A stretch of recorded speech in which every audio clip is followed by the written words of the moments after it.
This week, we're taking a moment to revisit one of our most inspiring episodes on the Breakdown with Brodkorb and Becky. In honor of Independence Day, we're rebroadcasting our recent conversation with Erich Mische, author of the new book, Go Fucking Do Something. This powerful interview is a timely reminder about personal agency, civic responsibility, and how one person can truly make a difference. Whether you've heard it before or are tuning in fresh, it's a conversation worth visiting on this July 4th. We hope everyone has a wonderful and safe Independence Day weekend, and we'll be back with a brand new episode next week. Welcome to the Breakdown with Brodkorb and Becky, a weekly podcast that breaks down politics, policy, and current affairs. I'm Michael Brodkorb. I'm coming to you today with a special bonus episode that will likely have the most swearing of any podcast episode. My guest today is Erich Mische, a passionate nonprofit leader, political veteran, and unconventional changemaker, known for challenging the status quo with humor, grit, and a relentless heart. Erich is the author of a new book, Go Fucking Do Something, a rallying cry to move from apathy to action. Known for his passion and relentless drive, Erich once floated down the Mississippi River on a homemade raft to raise awareness for families in crisis. He's here to break down what it means to serve, challenge power structures, and inspire people to actually fucking do something. Thank you for joining us today, and I hope you enjoy the show. I am overjoyed, excited, and very enthusiastic about the guest that we have here today for this bonus episode, Erich Mische.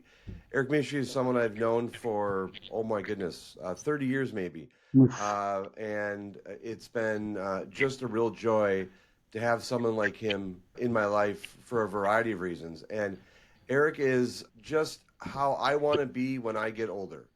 And one of the reasons we're here, and the reason we're here today, Erich, is to talk about your book. Tell our listeners the name, just lead into it. Tell our listeners just the title of the book. Yeah, Go Fucking Do Something. That's the title of the book, Go Fucking Do Something. And those of you in Minnesota politics who will recognize Erich Mische's name, which most of you with a political IQ above 10 will, that is pretty much the perfect title of a book coming from Erich Mische. But I just want to say at the onset, Erich, this podcast, we try to do something a little different in terms of the noise that's out there. And we cultivate and look and have people on who are thoughtful and who want to contribute positively. And I can't think of a better example of that right now than you. And you have been that way. You've always been someone who wants to contribute either, and we'll get into some of those scenarios, but really at some times of crisis in our country and in our state, you have been someone who has gone out and just staked that flag of thoughtfulness and doing something. And so I just want to say that at the onset how much I respect you and how much I truly mean this is that you are someone that makes me excited about getting a little older, because I see what's out there that we can still do. And I just wanted to say that at the onset, how much I respect you and the tone that you're taking. And and I'm just really excited to have you here, and particularly to talk about your book. Explain the title a bit more. Talk about why you wrote it. Yeah. Well, first of all this back at you, right? I appreciate the comments, Michael. I also appreciate the leadership role that you've had out there in the public life for decades. You and I, throughout the years, we may have had our differences of opinions on ideology and politics and policy, but I think we're joined at this common notion that ultimately, if we want to continue this great civic experiment called America, we've got to be involved in it. We've got to do things about it. And that's really the whole point behind the book, Go Fucking Do Something. We are surrounded in this world by people who have opinions, right? Where we've confused opinions with actually doing anything. And we're at a pivotal point, I think, in American life and history, where we've seen social media simply crowd out every part of our existence and our responsibility is to do civic duty, right? To get involved in our communities. Doing a post on Facebook or a tweet isn't the same thing as going out and volunteering for something and getting involved in something and making your community a better place. And I've watched the body politic in this country over the last decade or 2 decades. I've seen us continuing to walk away from engagement with one another. the only way that we make this country a better place and this exceptional place that I think we are is for us to go fucking do something. Go out and fix the problems that you see. Instead of complaining about shit, go out and do shit. Instead of treating people like crap on social media, try to use those platforms as a way to communicate ideas and engagement and connect people. That was the whole point behind social media 20 years ago. Right? It was going to be this utopian world in which we were all going to be connected and share ideas and thoughts, and it's become a cesspool where we simply attack one another. But the purpose behind the book, for me, is to kind of take people and literally kind of walk them up alongside the head and say, enough with the crap on social media, enough with the complaining about stuff. If you really want to see the country be a better place, go fucking do something about it instead of complaining about it. You know, Eric, we talked a little bit about this before we started the interview, but I think we really should lean into it. As I'm thinking, you're coming on in the aftermath of a shooting. Yeah. We are in just less than around 10 days away from the shooting and murder and assassination of Speaker Meredith Hortman and her husband, their dog. We have Senator John Hoffman and his wife still recovering from trauma and shooting that was done towards them. I know you're not. I know that this book has been in works for a long time, and you're not trying to piggyback off that. But the truth of the matter is, your message of go fucking do something is more relevant than ever, and also that cesspool of social media. Talk a bit in I think the only way you really can, under balancing all that, what you've seen in the aftermath of this shooting and this assassination that makes, I think, very much more relevant your book. Yeah. Well, let me first start by saying that the children of Mark and Melissa Hortman sent a very powerful message after their parents were killed, which is, if you want to go make the world a better place, don't go on social media and keep attacking people. Go do something, right? Go walk a dog, pet a dog, go volunteer, go bake a cake, go do something. And I think that's an extraordinarily powerful message, right? Which is, in the aftermath of this kind of crises, and I got to underscore, the murder of an elected official and her husband and the attempted murder of another official and his wife is a crisis. We should not allow this moment to simply pass us by and expect that this becomes the new normal. That is a dangerous proposition at this time in American history. And so we have to ask ourselves the question, in the aftermath of this criminal act, this assassination of public officials, an attempted assassination, what do we do? What do we do to make the world a better place? I was struck by the No Kings rally at the state capitol that drew 25,000 people, like whatever that number was, right? And yet at the same time, the candlelight vigil for Mark and Melissa Hortman was a significantly smaller turnout. I would have hoped that we would have seen an exponentially larger crowd at that candlelight vigil than we saw at that rally, because I think we need to be all very concerned about our we have to be very concerned about our humanity when it comes to how do we deal with this.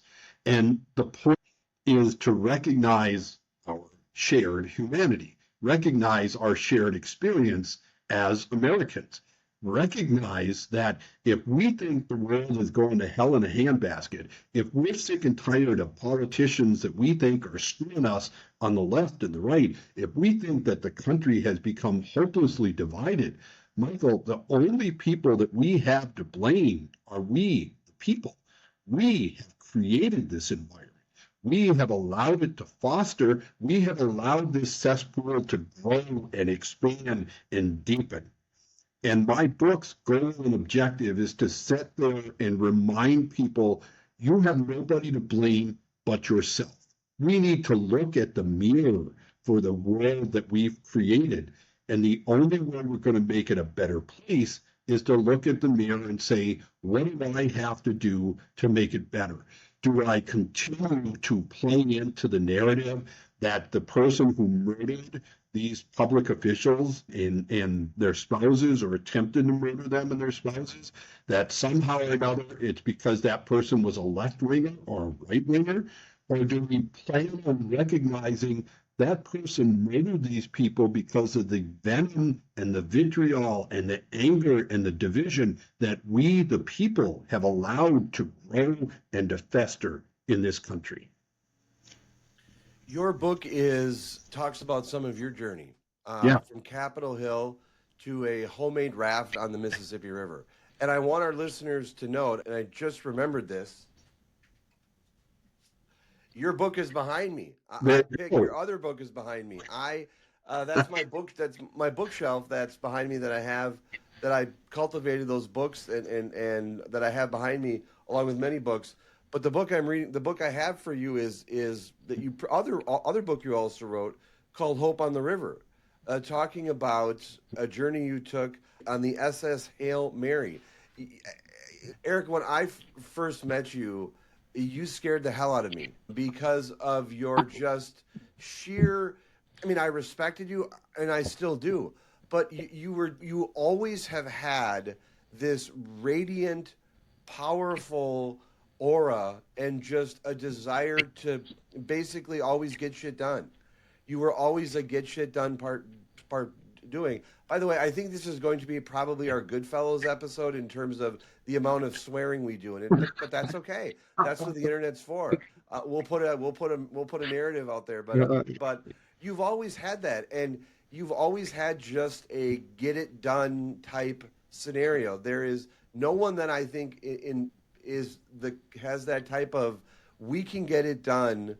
I mean, in some ways, you're really old fashioned because I think not because of age, but just because of that persona of we can get it done. It's people like you that helped build this country. You're old fashioned, I think, in your love of, and I respect it so much, and I wish more people had it. You're like out of a time machine in terms of your patriotism, your desire of we the people, the way you talk about it. That's not a punchline. It's not a tagline. It means something to you. You've always had an emotion and a passion and a love for democracy in this country, even when we disagreed on issues. And so as I hear you talk about this, I go back to those days when I first met you almost 30 years ago, and how you just were passionate then. And boy, oh boy, your passion has just only grown, and you're passionate about the right things. And Yeah. just, as we're talking here, I just wanted to kind of acknowledge that little arc that you and I have had.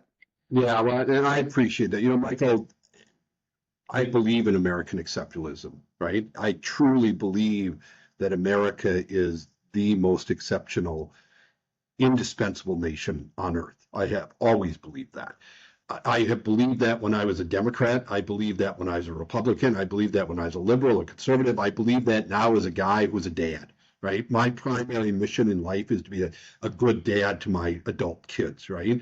And it's to show my kids by example that the way you keep this country that I love so much, the way we want it to be, a place where there's opportunity for everybody, a place where people should all feel welcomed who want to contribute and be a part of this great experiment that was created 250 plus years ago, is you got to get involved. You got to be willing to invest yourself. And it doesn't mean that everybody has to run for public office, right? It does. I just started my morning. I'm a volunteer on Economic Development Commission in Woodbury, Minnesota. It takes 1 hour a month for me to go to this meeting and simply be involved, right?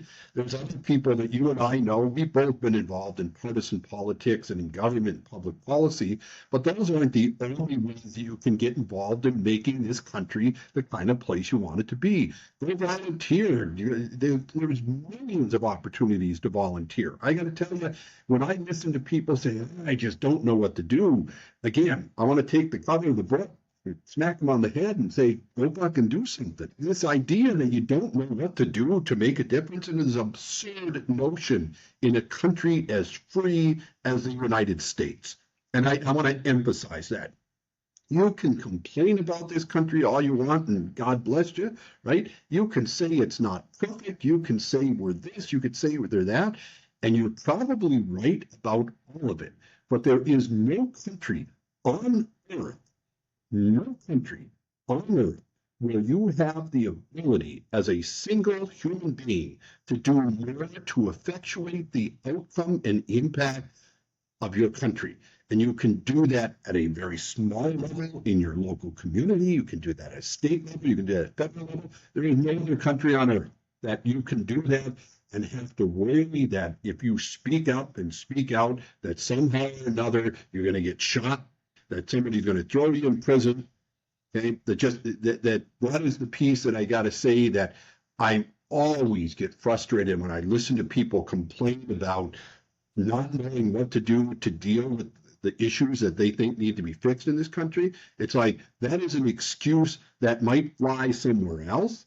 It's not an excuse that should fly in the United States. Talk about your journey from Capitol Hill to being on a homemade raft. And probably the most interesting part is the homemade raft part. Tell our listeners about a little bit about this journey, about a previous book you wrote, Hope on the River. Yeah. So it was COVID, right? And remember, at the time I was running a nonprofit called Spare Key. COVID hit, and like most nonprofits in the country, all of the events that we had to cancel, right? So we were running out of money. We weren't quite sure what we were going to do. And, I know this will come as a surprise to people who know me, but, I tend to get a little obsessive compulsive on ideas and things, and they just kind of root in my brain and they stick there. And on my birthday in 2020, June 16, 2020, I was walking around the Mississippi River trying to figure out what the hell I was going to do to save this nonprofit. And my original thought was, oh, I'll take a canoe down the river. And then I was like, but you don't even know how to run a canoe. I don't know if you call it running a canoe, but and then I was like, a kayak. I was like, well, that sounds like a bad idea because I was looking at all these boats and barges. And so then I thought, I'll take a raft down the river and I'll use that as a way to raise money for this nonprofit. So then I called a couple of my friends who, of course, who immediately were like, okay, well, this sounds like something you'd come up with. And then over the course of a couple of weeks, we built I got a 50-year-old rotted out pontoon, and we put a Home Depot garden shed on top of this damn thing. And in August of 2020, I set out from St. Paul. 2 months later, I ended up in Baton Rouge. Never been on the river before. Certainly had never taken a raft down the river. And the best part of that whole journey, Michael, and I say this in the book, right? The best part of that journey is that during that time, and remember, we're talking about COVID, people were scared to death, right? We were dealing with a divisive national election, right?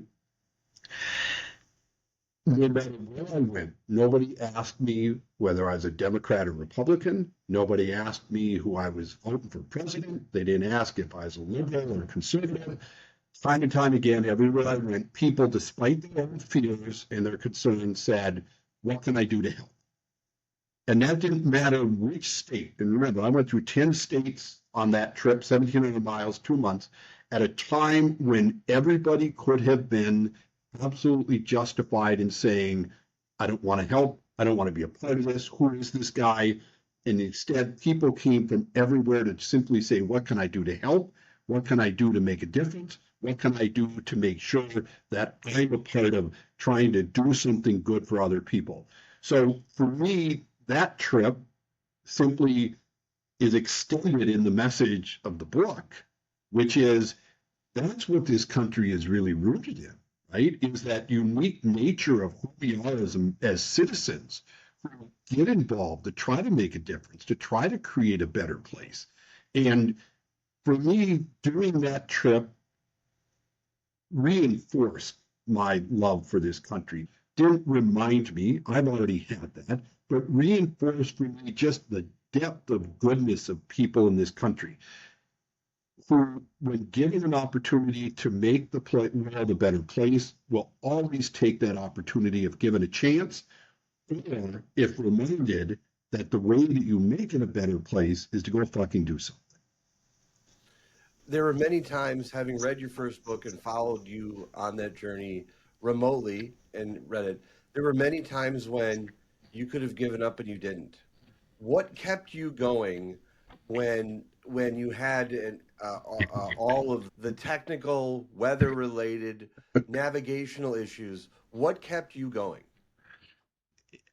I think really what always kind of keeps me going, right? Which is I have tremendous confidence in my thing, really ability to get things done, I guess, and I guess, Michael, that you've complimented me a lot on a lot of stuff. And I tell people the only real skills I have in my life is that I can type and I can talk.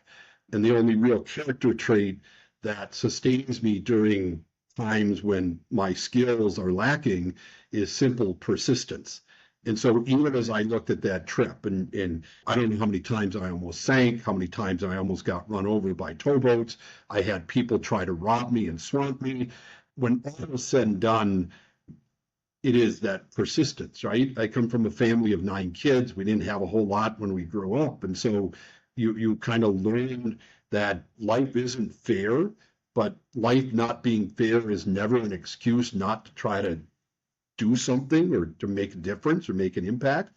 And so I think for me, as I look at even the work that I do at SAVE and work at helping to prevent suicide and raising awareness about suicide, you can look at the numbers and you can look at the data and you could say this is an overwhelming, daunting proposition to try to prevent suicide and save lives. I am rooted and anchored in the idea that ultimately we can do it and we are doing it and we are persistent about it. And I think the same thing is about protecting and preserving democracy, is that the only way you protect and preserve it is you are persistent. You continue to insist that you got to get involved as an American citizen to do things to make the world a better place. Time again, I come back to in the book is that if all you're going to do is put a post up on social media and think somehow or another you should pat yourself on the back that you've contributed to American democracy, I got to tell you, I don't have time for that shit, and I don't think anybody else should have time for that shit. I think what you got to do is to say, you know what, that's bullshit. If you really want to make a difference, turn off the laptop, walk across the street, and go volunteer at a community center, right? Go show up at a protest, right? Go show up at a rally. Go do something, but don't tell me that somehow or another your really well-written post on Twitter or Instagram or Facebook somehow or another changed the course and direction of the world. And then by all means, don't come to me and complain that you don't know what to do, that the world is going to hell in a handbasket, you throw up your hands. I don't have time for it. I don't have patience for it. Democracy is hard work. Right? Civic engagement requires persistence. It requires us to put aside our own sense of personal comfort and say, I've got to put myself out there because ultimately what I'm willing to do to make this country, my community a better place is going to impact my kids. It's going to impact my kids' kids. I will tell you that there is not a shred of democracy that will be defended in America successfully because of a well-crafted social media post. Just won't happen. But I will tell you this, that going and volunteering at a homeless shelter or donating to a food bank, those are the kind of things that build enduring democracies. That is probably one of the most profound things that's ever been said on this podcast, and it does not surprise me one bit that it came from your mouth, Eric. One of the things that you have that I've always respected is just a confidence. And you talk about in the book a lot about, you didn't know how to build a raft. You didn't know how to do some of this stuff. You are someone who seems to be very self-aware of what your limitations are, but that doesn't prevent you from going out and trying things. Eric, I would have never thought I wrote a book, and I did. You've written 2 now, and you built a raft that you didn't know how to, and you made it all the way down the Mississippi.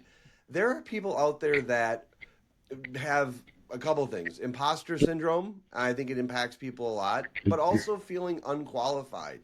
You exude confidence, but in many ways, some of the most remarkable things that you've done have been things that you literally say you had no idea how to do. How did you how can you help our listeners and people overcome that feeling of maybe some imposter syndrome, not feeling qualified, but still taking that risk to do it? Yeah, I think it's, look, again, I'll come back to this. I am the C minus intellect guy in every room, Michael, right? I am not the smartest guy in any room. And part of that is by design for me, is I try to surround myself and work with people who are smarter than me. I think it's okay to acknowledge your shortcomings, right? Look, I'm 62, I'm chubby, I'm losing my hair, right? I'm, Oh, you know, boo hoo, look at your I'm hair. right. But that's the thing, right? Is that, what? There is this idea somehow or another that you can't go do anything unless it's going to be done perfectly, or that you know how to do it, or that you may fail, right? Holy crap, you may fail. You just may fail. Think of just what a remarkable idea it is that you can fail and try again, fail and try again. And I have failed and tried again so many times, long ago lost count of that. So I think, again, I come back to this, and I don't want this to sound corny, but it is the truth. I don't think that had I grown up in any other country in the world, Michael, that I would have that notion of confidence in my belief that there isn't anything that I can't do. Okay? I don't believe there is a single thing living in this country that I am not capable of doing. Now, things that you shouldn't let me do, like I should not fly like an F-16 and things like that, right? Or be in a rocket ship.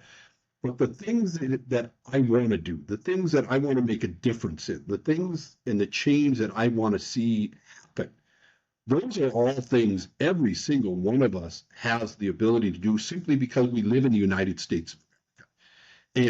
And for me, even as I look at writing this book today, one of the messages that I really want people to walk away from is that not everything that you have to do has to be world changing, in the sense that I need to wait until all of my plans come together, until I've got all of the details worked out. Even the smallest thing that you can do can be world changing, right? They all build upon each other. Imagine thousands of people all doing small little things each day to make their community a better place. That creates an ocean of change, an ocean of impact. And so for me, whatever confidence I may have that was given to me by my parents, by my brothers and sisters, ultimately has been buoyed by and strengthened by and has been built on a foundation of the fact that I am an American citizen living in the greatest country on earth called the United States of America. Has that ever wavered? Never, never. Even during times, Michael, when there's been great disappointment. I remember during Hurricane Katrina, watching what was going on in Louisiana during Hurricane Katrina. And I got to tell you, I was never more heartbroken than watching the failure of our response as a country to that tragedy. Okay. Now, I could have said, America sucks and this is terrible. Instead, I was like, we can do better than that. We've got to be better than that, right? My family, my kids were very young at the time. We had an opportunity to go down and volunteer in the aftermath of that and made sure that our kids got involved in that. So again, they understood what their obligations were as Americans, even as kids, to make the world a better place. Even in the aftermath of the assassination of Melissa Hartman and her husband and the attempted assassination of Senator Hoffman and his wife, is I can look at that and I can despair and I can say, this is the end of American democracy. This is the end of American greatness. This is the end of American exceptionalism. Or I can say, I saw communities come together to try to make a difference. I watched law enforcement, men and women in law enforcement, Michael, who ran into danger. And just think about the profound nature of the decision of that local police officer responding to the crime scene with Senator Hoffman and his wife, going we need to go check on this family. And what it took for that person to think professionally at a moment of great stress and think of the lives that that officer saved because of that act. Okay. I will tell you that is a unique feature of being able to, as an American citizen, to think independently, to be able to think instructively, to think, what do I got to do to make this situation a better place? So I will tell you that even in my political world, when my candidates lost or candidates won that I'm repulsed by or whatever I want to call that, I have not once in my life ever wavered in my belief that we live in the most indispensable, consequential country on earth. Never. Can I ask you a question that may seem a bit unfair, but I think it's true. You talk a lot about in the book about, you mentioned in the book, I should say, some of your impatience with bureaucracy and Yeah. with government. And so what I find so interesting about you is you have that impatience with the bureaucracy, but you also, I think, simultaneously have an incredible amount of patience with people. I think that you separate, and I think your book title, Go Fucking Do Something, is kind of a wake-up call to this kind of apathy that we have Yeah. out there. Describe a bit how, if you agree with the premise a bit, about your frustration with the bureaucracy, but yet you put yourself in that situation to help change it. Talk a Yeah. little bit about that. Yeah. I mean, I got involved in politics, Michael, as a kid because I believed in the power of politics to make positive change, right? That's why I got involved in it, right? I got involved in government because I thought government could be a catalyst for change.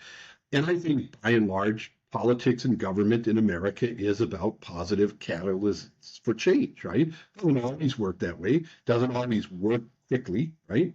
I get immensely frustrated with bureaucracy. I get terribly frustrated with what I oftentimes find is the pettiness of politicians and the bureaucracy to decide that this isn't their problem to solve, this isn't their issue to deal with.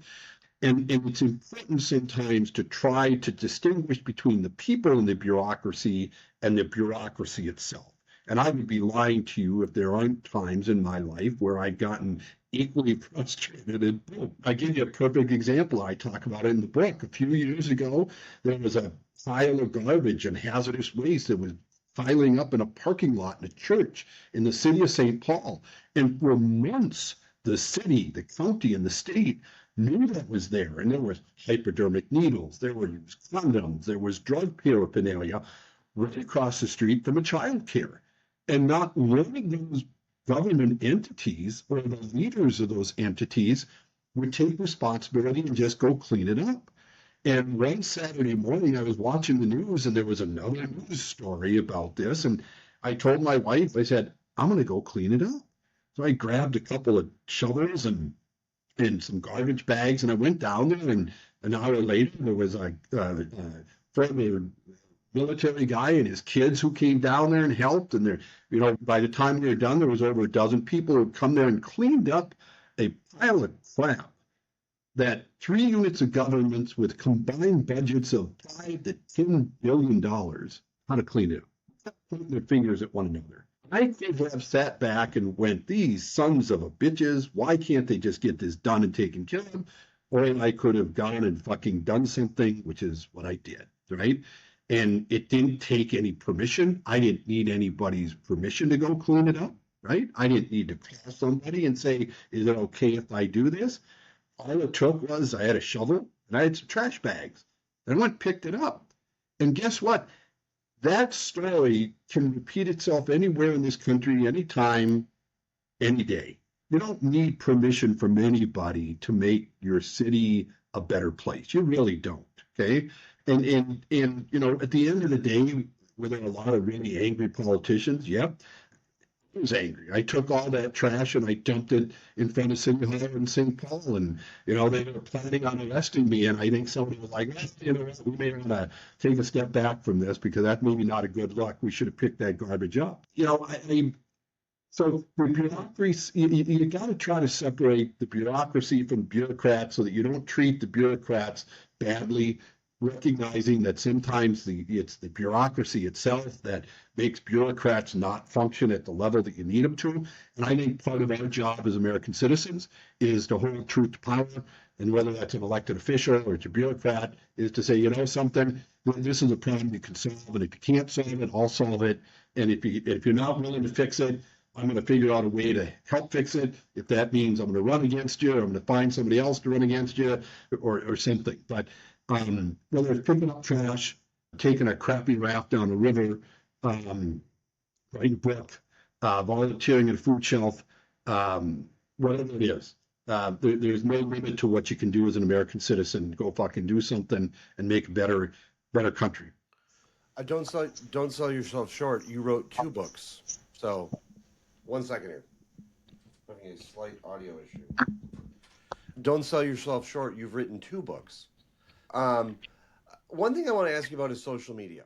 Yeah. In researching and just pulling some information together about some of your recent stuff, you've mentioned about the ugliness of social media, but you don't ignore it.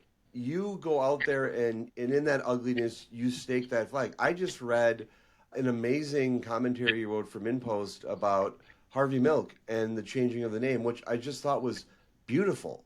And how do you, in the face of, because it seems a lot of people, and you seemed, when I think tragedy, social media is the worst.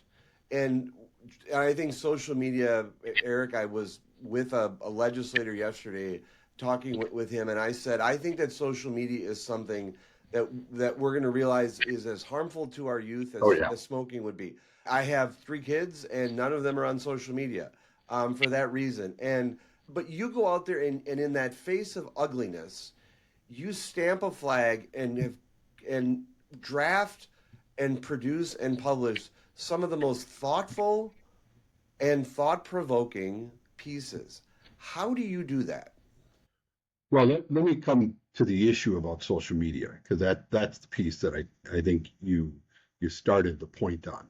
Social media and kids, current and present danger in this country and in this world is the impact that social media has on young people.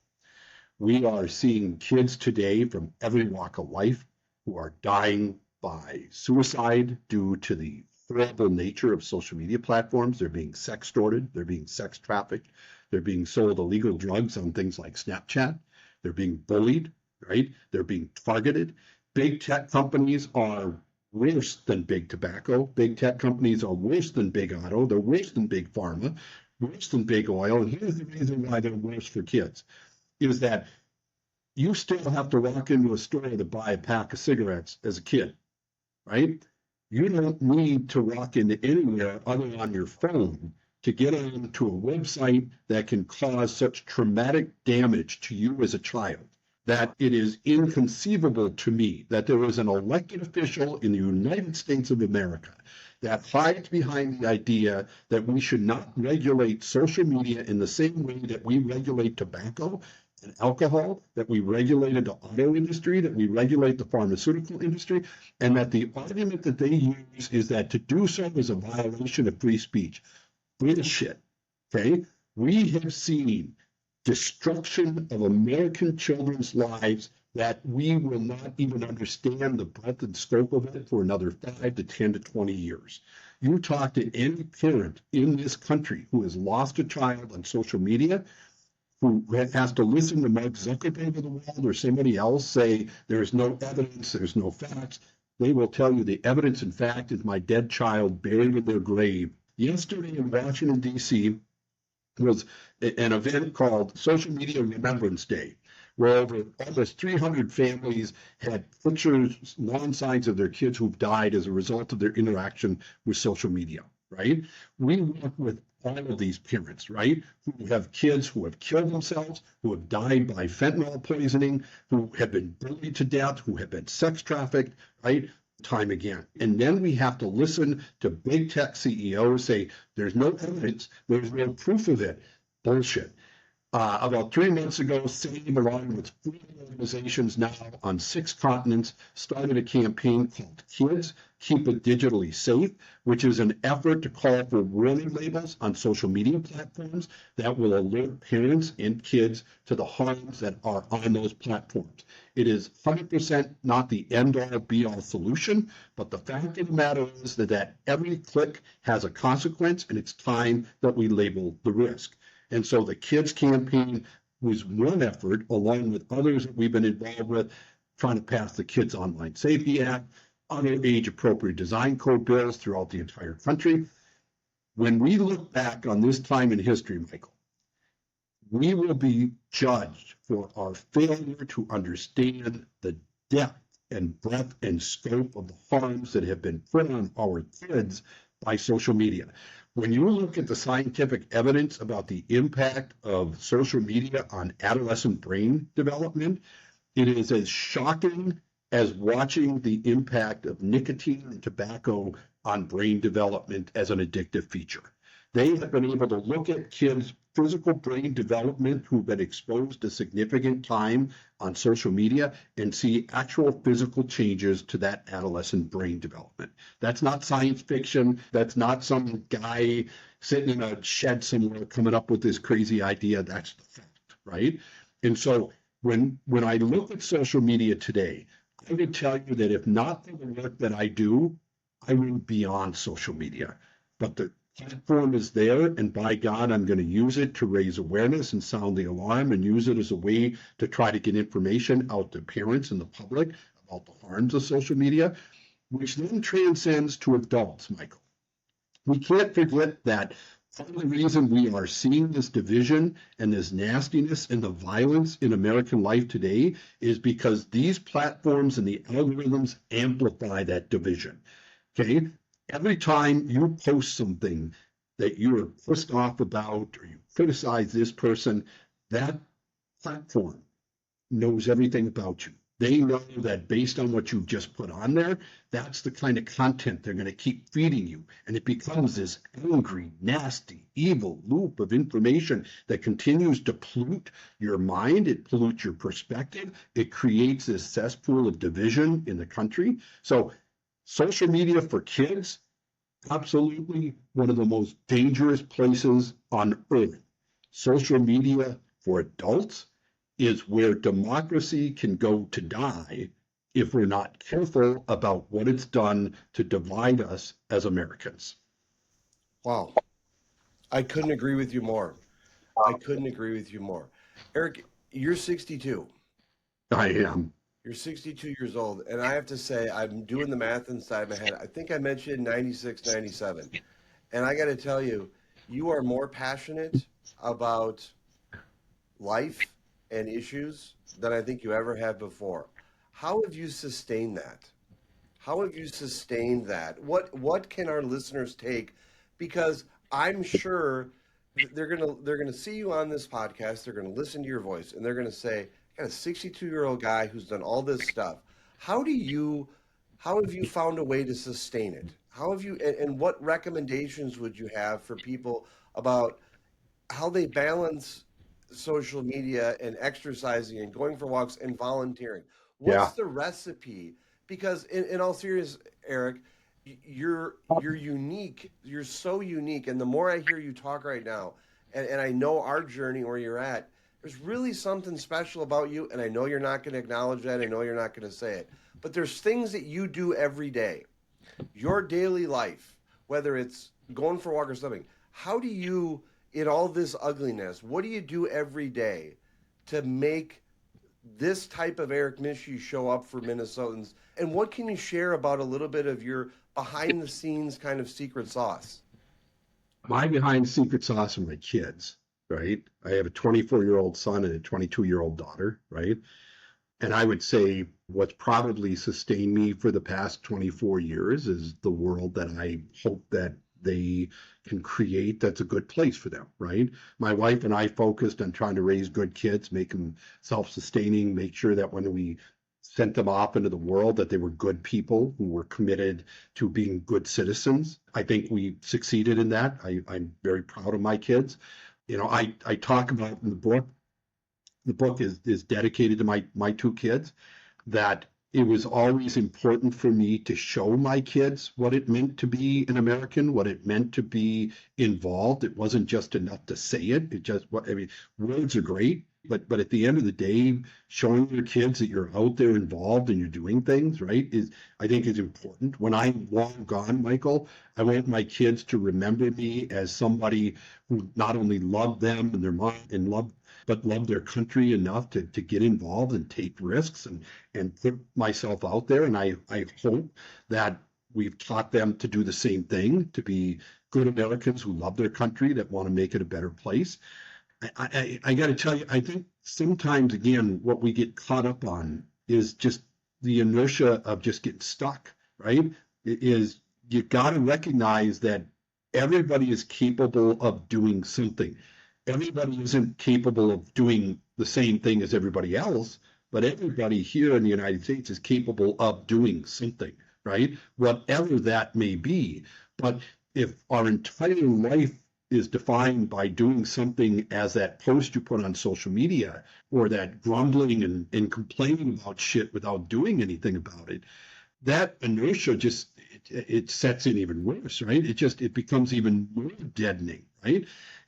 In a long period of time simply results in even more inaction. It becomes paralysis. And so we can either choose to get up in the morning and do something that moves us forward in some way. And as I say this, recognizing that, not everybody can walk, right? So if you can't walk, roll somewhere. If you can't roll somewhere, type something. If you can't type something, call somebody, text somebody, do something.